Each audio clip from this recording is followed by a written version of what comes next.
Bueno, buenos días a todos. Yo creo que vamos iniciando el primer servicio del día de hoy. Sean todos muy bienvenidos a The House, su casa. Yo creo que todos somos de casa aquí, pero aún así siempre nos alegra muchísimo que podamos estar juntos, hacer iglesia juntos, hacer comunidad también todos juntos. Siempre es una alegría poder compartir de estos tiempos, de estos domingos, la verdad, y verlos a cada uno de ustedes. Y aunque a veces las situaciones no son luego tan bonitas y a veces medio caóticas, pero yo creo que siempre es bueno poder hacer iglesia todos juntos. Ahorita estamos iniciando una serie, la iniciamos el domingo pasado, que denominamos Vino, Pan y Sangre. La semana pasada vimos lo que se podría denominar vino. Hoy vamos a ver lo que denominamos pan y vamos a hablar un poquito acerca de esta relación de estos elementos que vamos a ir encontrando. Todo esto lo estamos basando en el Evangelio de Juan y ahorita vamos a indagar un poco. También ya se siente bastante que ya empiezan las vacaciones, la ciudad empieza a sentir cada vez más vacía y yo creo que con respecto a los días se va a sentir más también, y también ya se empieza a sentir que son estos temas de la Semana Santa, ¿no? Nosotros ahorita actualmente nos cambiamos de departamento, pero no hemos podido tener todavía internet, entonces estamos sobreviviendo con cable para los niños, ¿no? Pero ahorita lo que empezamos a notar en estos días es que empiezas a poner la tele y hay mucha Biblia, en películas, en las series, en todo, porque es parte de los temas que vemos principalmente en estos días, y no va a ser la excepción el día de hoy, obviamente, porque estamos en la iglesia, y vamos a ver acerca de esta segunda semana sobre la Pascua. Yo sé que todos, si pregunto, todos podemos contestar. Vamos a ver, ¿a los cuántos años murió Jesús? A los 33. ¿Y por qué sabemos que murió a los 33? ¿Por qué? Porque la Biblia lo dice. Bueno, ese número 33 lo vemos gracias a dos evangelios. El primero es el de Lucas, creo, que nos dice que cuando Jesús empezó su ministerio, aproximadamente tenía como 30 años. Entonces ahí es un aproximado de 30 años, realmente no dice 30 años, dice, pero aproximadamente unos 30 años. Y luego, en el evangelio exactamente de Juan, en todas las narraciones, en toda la historia, nos cuenta que durante todo el ministerio de Jesús ocurrieron 3 Pascuas. Estas 3 Pascuas obviamente eran una conmemoración anual, una celebración de cada año. Entonces por eso es, bueno, los 30 de Lucas más cada año de Juan son los 33 años que la tradición normalmente dice que Jesús tuvo a la hora de morir. Y es lo que vamos a tocar el día de hoy, son estos eventos cercanos a la Pascua. Vamos a encontrar que el Evangelio de Juan es muy intencional a decir, y los eventos de la Pascua estaban cerca. ¿Por qué? Para que tal vez nosotros pusiéramos atención a estos acontecimientos que iban a pasar antes y que iban a pasar después.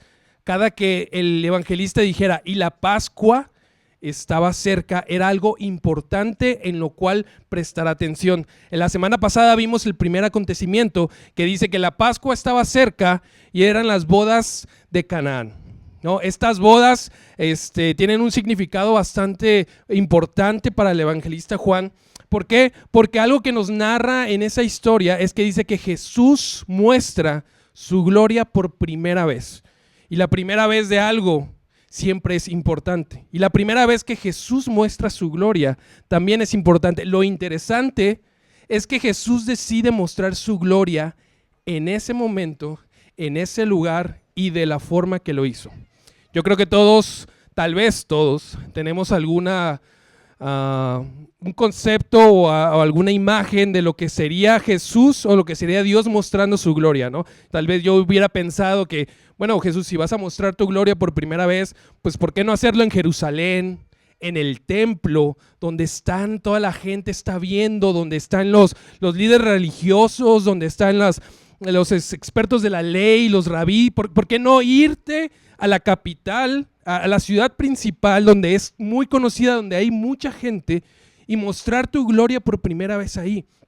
Pero Jesús decide mostrar su gloria por primera vez en una boda anónima, en un lugar bastante olvidado. No sabemos, creo que ni el nombre de los novios como tal. Era algo bastante anónimo y Jesús decide mostrar su gloria por primera vez. Y la decide mostrar, y de hecho a los que estuvieron más contacto con lo que sucedió en ese día le dicen, ¿saben qué? No digan nada. No lo externen, no lo expresen, no lo cuenten. Entonces, desde ese punto podemos empezar a darnos una idea de cómo se va a ver la gloria de Dios. Tal vez lo vamos a encontrar en los momentos menos esperados, en las circunstancias tal vez más pequeñas, más anónimas, donde tal vez nosotros no hubiéramos imaginado encontrar la gloria de Dios. Jesús decide mostrarla ahí. ¿Y qué es lo que sucede en esa primera acontecimientos cercanos a la Pascua? Es que se acaba el vino. Entonces no hay vino y Jesús decide convertir el agua en vino para que siga vino en la fiesta, siga este vino en la boda. Y hemos podido ver la semana pasada que Jesús transforma lo simple en algo complejo. Hay unos teólogos que dicen que él transforma la ley simple en una palabra compleja que no es tan sencilla de decir simplemente sí y no, sino que hay que tomarla, hay que disfrutarla, hay que reflexionarla, hay que pensarla, hay que saborearla, hay que maridarla con las circunstancias con las que estamos pasando y ahí poder decidir qué es lo que Dios realmente quería. No es algo un simplemente sí y no, sino que el vino es complejo. Tiene sus aromas, tiene sus sabores, tiene sus texturas, tiene sus colores. Y yo creo que la palabra de Dios o lo que Dios quiere expresarnos, lo que Dios quiere hablarnos a nuestra vida, tiene que ser de esa manera. Lo tenemos que tomar y pensar y reflexionar y hasta preguntarnos y cuestionarnos y decir cómo lo podemos hacer, cómo se va a maridar esto con mi vida, cómo se va a maridar esto con las circunstancias. Y más o menos es lo que la gloria de Dios, la gloria de Jesús viene a hacer. Entonces, cada que escuchemos la Pascua está cerca, tenemos que prestar atención y tenemos que estar atentos porque no sabemos cómo se va a presentar ahora la gloria de Dios, cómo se va a presentar. Si esa vez se presentó de una manera inesperada y anónima, pues lo siguiente, nadie sabe qué va a pasar. Todos pensaríamos, bueno, va a caer fuego del cielo, pero Juan nos enseña que no es así.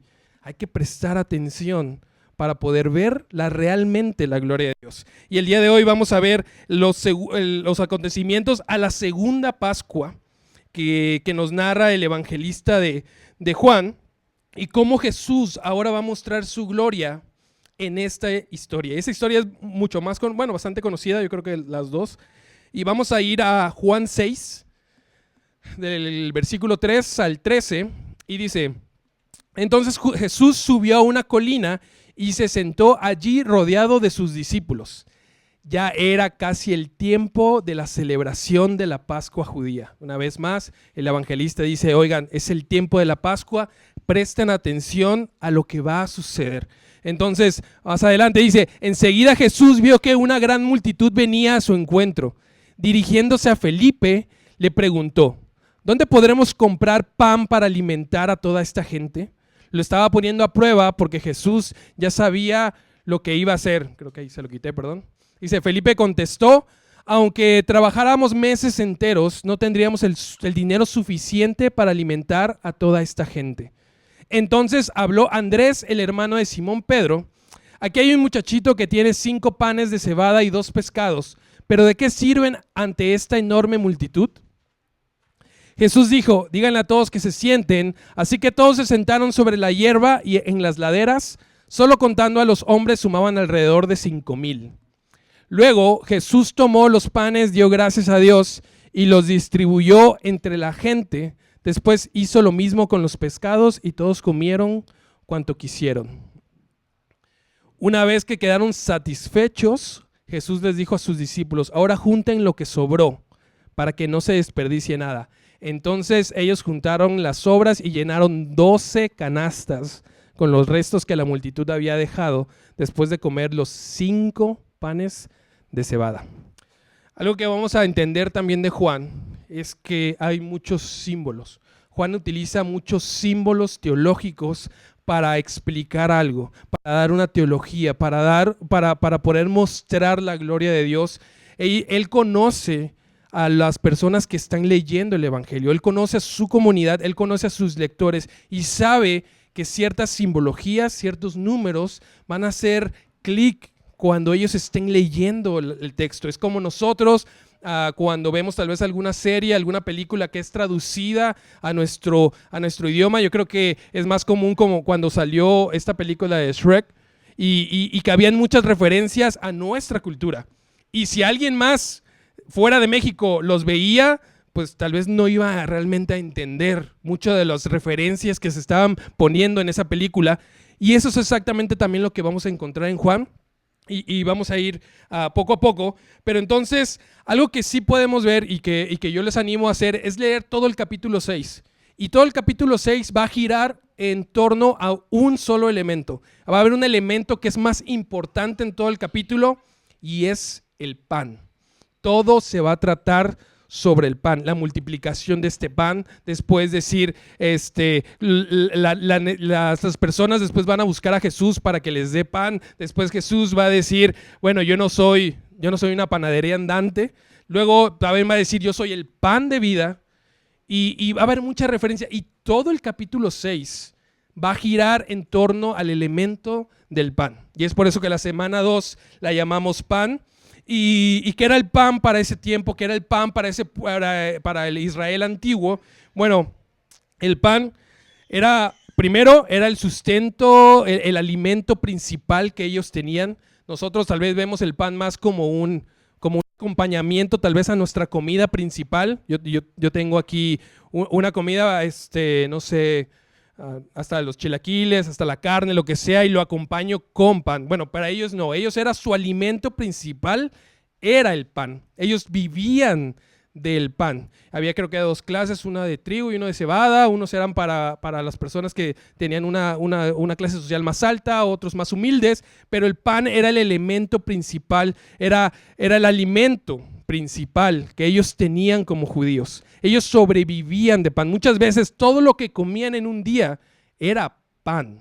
Entonces este pan representaba este alimento principal y de hecho eran dos elementos, era pan y pescado, lo que más podíamos encontrar en ese tiempo, el pan y el pescado. La segunda parte acerca del pan es que también tiene un significado espiritual muy fuerte. Tiene un elemento sacerdotal. Era parte de las ofrendas que se entregaban en el templo. Y la segunda, que cuando el pueblo de Israel escuchaba pan, lo primero que se le veía a la mente era el maná del cielo. Y cómo Jesús proveyó de este maná del cielo al pueblo después de que salieron de Egipto, que se celebra la Pascua. Entonces este pan también era este sustento dado por Dios para el pueblo de Israel. Es por eso que Jesús cuando ora le dice al Padre, danos el pan de cada día, danos tu provisión diaria, no nos dejes estar en necesidad porque ese pan es el que nosotros necesitamos para vivir. Entonces era esta provisión divina que le daba Dios a su pueblo. Y eso era lo que significaba el pan para ellos. Era algo importante en el sentido de su alimento, pero también en el sentido de su alimento espiritual. Todo el capítulo 6 va a girar en torno a eso y el capítulo va a empezar con esta historia de Jesús alimentando a estas 5,000 personas. Y lo primero que encontramos, enseguida Jesús vio una gran multitud que venía a su encuentro y dirigiéndose a Felipe le preguntó, ¿dónde podemos comprar para alimentar a toda esta gente? Entonces lo primero que quiero mencionar es que Jesús ve la necesidad y decide hacer algo. Jesús dice que ve la necesidad de la multitud, ve su hambre, se mueve por amor y decide, bueno, vamos a alimentar a estas personas, vamos a alimentar la necesidad de esta multitud. Y algo que vamos a encontrar muy común en los evangelios es que Jesús se va a mover. Unos lo ponen por amor, otros lo ponen por misericordia, otros los ponen por compasión. Y Jesús se mueve por amor y actúa. Y actúa en favor a la necesidad que está enfrente de él. Jesús no se queda de brazos cruzados. Jesús no aparta su mirada, sino ve nuestra necesidad. Y por amor, Él actúa ante nuestra necesidad. Él no es indiferente a las cosas que nosotros estamos necesitando. Pueden ser diferentes cosas que la vida nos va a poner y vamos a tener una necesidad, y Jesús podemos estar completamente convencidos de que Él va a ver nuestra necesidad y por amor y por compasión va a actuar hacia nosotros. Algo que veíamos en la serie pasada es que muchas veces vivimos un cristianismo donde pensamos que es nuestra fe la que mueve la mano de Dios. Y entonces cuando las cosas no suceden bien, pues ¿qué nos dicen o qué nos decimos a nosotros mismos? Pues que soy un hombre de poca fe, es que no tengo fe y por eso Dios no hace y por eso Dios no actúa y somos muy duros con nosotros mismos y nos ponemos cargas muy pesadas. Pero lo que vemos en los evangelios, lo que Jesús mismo narra, lo que Jesús mismo dice es que Dios ama y actúa. Lo que mueve la mano de Dios es el amor. Dios ama y entrega a su Hijo para salvarnos. De tal manera amó Dios al mundo que entregó a su Hijo para que todo aquel que Él crea no se pierda, mas tenga vida eterna. Pero todo inicia con Jesús amando. Dios nos crea y no todo inicia con el pecado original, inicia con el amor original. Y cuando nos ve a nosotros, muchas veces sentimos que tal vez lo que estamos pasando pues es un castigo de Dios, ¿no? Algo hice mal, ya me está cobrando todo lo que hice en la universidad. Ya me está cobrando todas las cosas que hice mal y por eso me está sucediendo esto, porque Dios está viendo todo lo que hice mal. Obviamente no estoy quitando las consecuencias de las cosas que nosotros mismo hacemos. Toda acción tiene una reacción y todo lo que nosotros decidimos tiene una consecuencia y tenemos que lidiar con esa consecuencia, pero Jesús aún así, Dios nos acompaña en medio de esa consecuencia y en medio de esa consecuencia Él ve, Él ama y Él actúa. Y eso es lo primero que podemos encontrar aquí, que Jesús ve, ama y actúa. Y algo que me encanta es que le pregunta a los discípulos, le pregunta a Felipe, por lo menos ahí directamente, le dice, ¿dónde podemos conseguir alimento para darle a todas estas personas? Y la respuesta de Felipe fue, no tenemos suficiente para poder alimentar a ellos. Por más que trabajáramos todo un año, no tendríamos el suficiente dinero para poder alimentar a toda esta multitud. Y algo que puedo ver, y algo que me encanta es esa palabra de no tenemos suficiente. Y yo creo que no se trata de tener suficiente, sino de tener un corazón compasivo con la necesidad de otros. A veces nosotros queremos hacer buenas cosas, a veces nosotros queremos hacer buenas acciones, pero nos detiene el no tener suficiente para ayudar.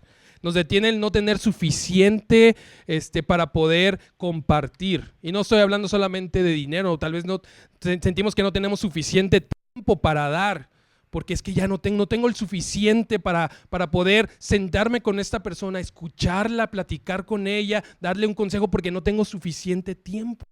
Estoy muy ocupado todo el tiempo. Y ahí yo me estoy tirando la piedra yo solito. Entonces no tengo suficiente tiempo. Y a veces queremos hacer cosas buenas, pero el que sentimos que no tenemos lo suficiente nos detiene. Pero esa historia nos va a enseñar cómo no se trata de tener suficiente, sino de tener un corazón amoroso ante la necesidad de las otras personas. Lo siguiente que podemos ver, y es algo que puede contextualizar un poquito más la historia, es el pan del rabí. Algo que era muy común en ese tiempo es que el rabí obviamente tenía sus discípulos, así como Jesús tenía sus discípulos. El rabí enseñaba, el rabí daba estas clases acerca de la escritura, de la ley, y los discípulos tenían una tarea en específica: conseguir el alimento de ese día para el rabí y para los demás discípulos. Lo podemos ver de hecho en otras historias cuando Jesús le dice, ustedes vayan por alimento y yo los espero aquí, y empiezan a suceder otras cosas, pero Él manda a sus discípulos a buscar la comida del día. Entonces, cuando Felipe dice, no tenemos lo suficiente, dice que se acerca otro discípulo y le dice, bueno, aquí este chico tiene 5 panes y 2 pescados. Entonces, muy probablemente, esos 5 panes y 2 pescados que él presenta eran el alimento que le correspondía a Jesús y a sus discípulos. Probablemente ya hasta le había comprado esos 5 panes y 2 pescados al niño o a los papás del niño. Tal vez ya habían tenido ahí una transacción para poder obtener esos 5 panes y después, no creo que se los ha quitado a la fuerza. Tal vez hubo una transacción ahí y entonces esos 5 panes y 2 pescados estaban destinados para ser para Jesús y para los discípulos, porque era algo muy común que se tenía. Y entonces pasa algo que nadie se hubiera esperado. Jesús toma lo suyo, da gracias, lo parte y lo comparte. A veces como cristianos, a veces vivimos, por lo menos yo vivo, una contradicción.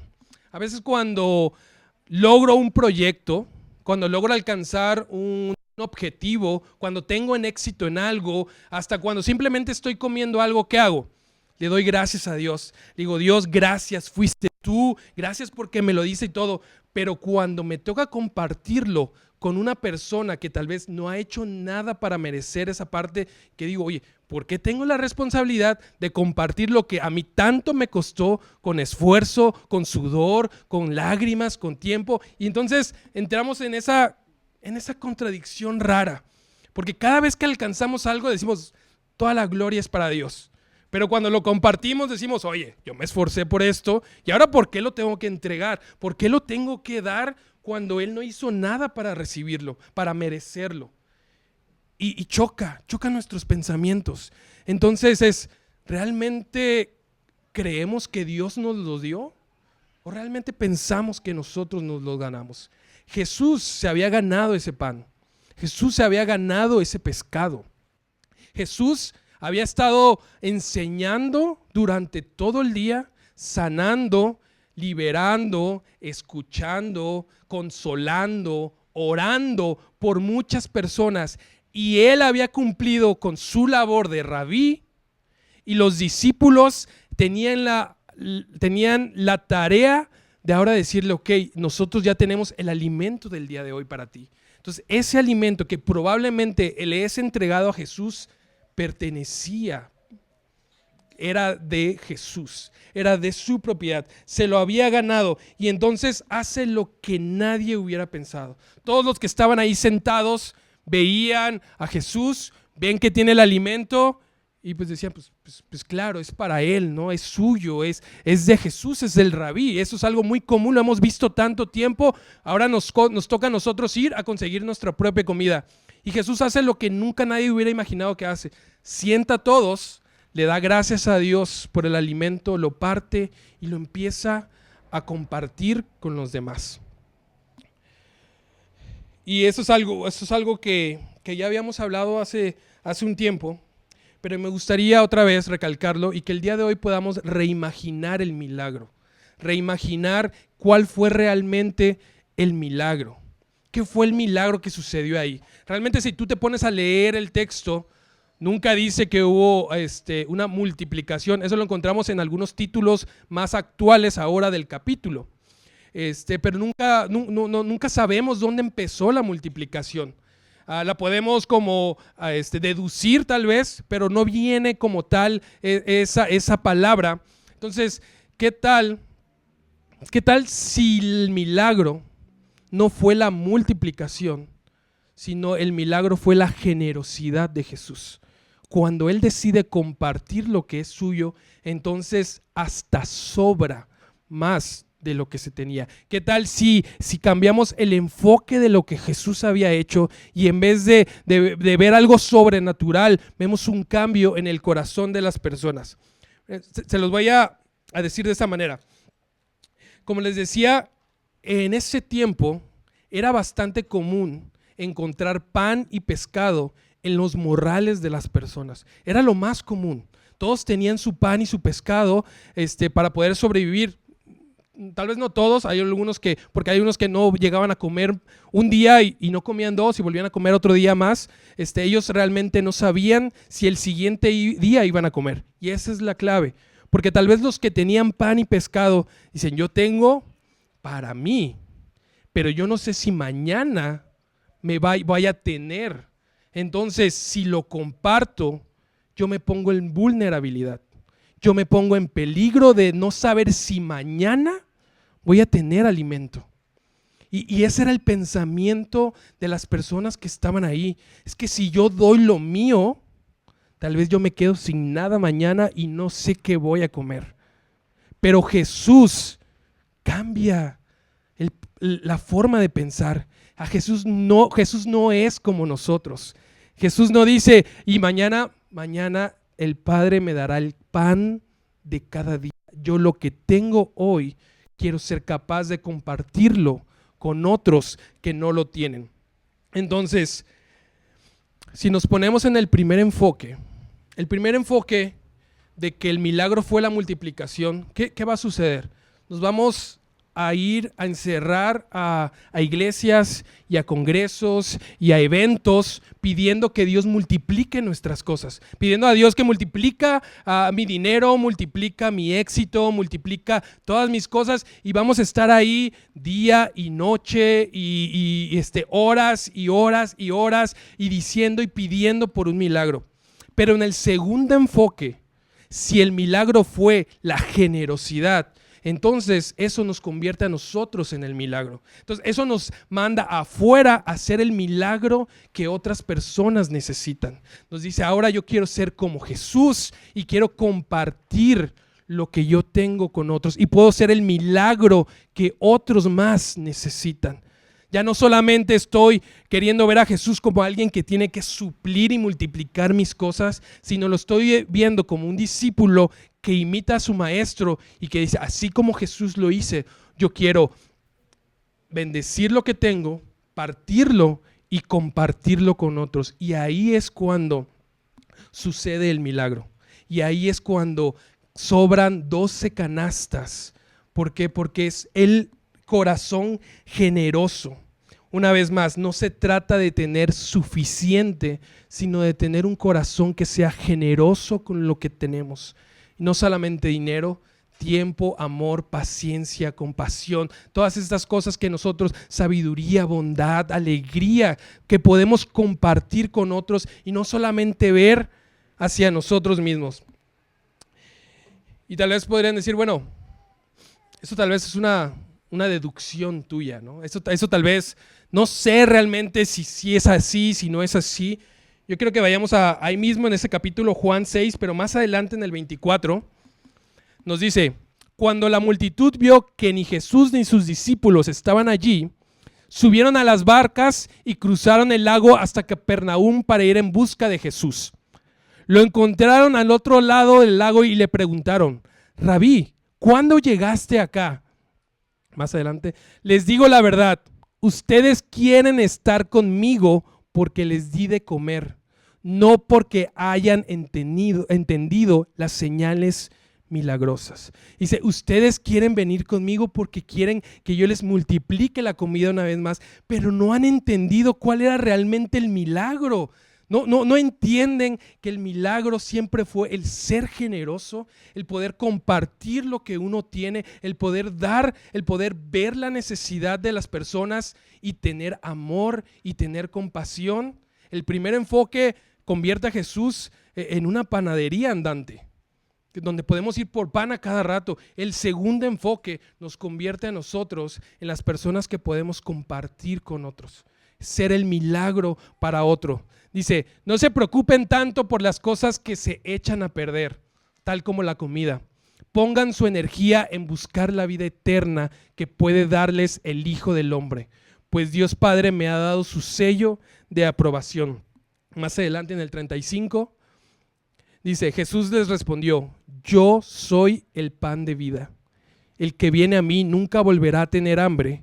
El que cree en mí no tendrá sed jamás. Entonces Jesús cambia la manera en la que nosotros tal vez pensamos, en la que nosotros tal vez podemos vivir el cristianismo. Y si quieren ir pasando los chicos de la alabanza. Tal vez la gloria de Dios no es como comúnmente pensamos. Recuerden, en la primera Pascua, la gloria de Dios se presentó de una manera inesperada que muchos no entendieron. No se presentó en la capital, en el templo, en Jerusalén, donde podían estar los mayores líderes religiosos. Se presentó en una boda, en algo tal vez que para alguien hubiera sido tan insignificante como que no hubiera vino. Se presentó de una manera inesperada, de una manera pequeña, de una manera muy íntima. Aquí una vez más, Juan nos está diciendo, presten atención, porque la gloria de Dios no se presenta como comúnmente nosotros pensamos. La gloria de Dios no está en un acto sobrenatural de multiplicar los panes. Está en un acto de generosidad que inicia en el corazón de cada una de las personas, en cada uno de nosotros. Dios nos dice que, Jesús decía, mayores cosas ustedes harán. Y si vamos al primer enfoque, pues yo me preguntaría, ¿por qué no hay iglesias y pastores que están multiplicando panes todos los días y dando de comer a las personas? Porque si mayores cosas haríamos, pues sería algo común y estaríamos multiplicando. Déjate, te traigo un pan Bimbo y me das 2 y voy y doy otro y yo hago 4 y sería así, porque el enfoque nunca estuvo de ese lado. Jesús, una vez más, quiere trabajar en nuestro corazón. Jesús les dijo a los fariseos, no vengo aquí a darles señales milagrosas del cielo.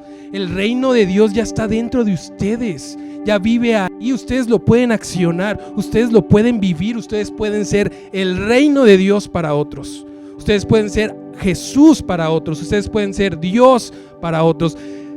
Ustedes pueden mostrar el corazón del Padre en cada uno de sus actos que ustedes dan. Si nosotros podemos reimaginar el milagro, tal vez podemos reenfocar nuestro corazón a lo que es realmente importante, a lo que es realmente valioso para Jesús, en poder ver la necesidad del otro y poder actuar. Y ese otro puede ser cualquiera, puede ser tu vecino, puede ser tus padres, pueden ser tus hijos, puede ser tus primos, puede ser un compañero de trabajo. Pero si, como Juan, no estamos atentos en cómo se mostrará la gloria de Dios y solo estamos pensando que la gloria de Dios se mostrará en eventos sobrenaturales que a veces añoramos, de que estuvieran una semana alabando adentro de una iglesia y ¿para qué? Jesús quería que estuviéramos afuera, alabándolo a Él, alimentando a otro, dando necesidades, consolando, escuchando, amando, perdonando, consolando en cada una de esas cosas. Como les decía, el Evangelio de Juan es mucho símbolo. Y dice que de 5 panes para 5,000 personas quedan 12 canastas. El 5 no era un número indiferente para los lectores del Evangelio. El 5 es el Pentateuco, es la Torá, son los primeros 5 libros que encontramos en el Antiguo Testamento y donde para el judío se resume la palabra de Dios y toda la ley de Dios.